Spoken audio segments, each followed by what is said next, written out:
ಕಡೆಗಣಿಸುವರಿಲ್ಲ.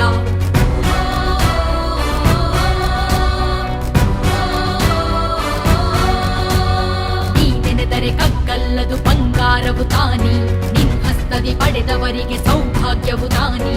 Narasimha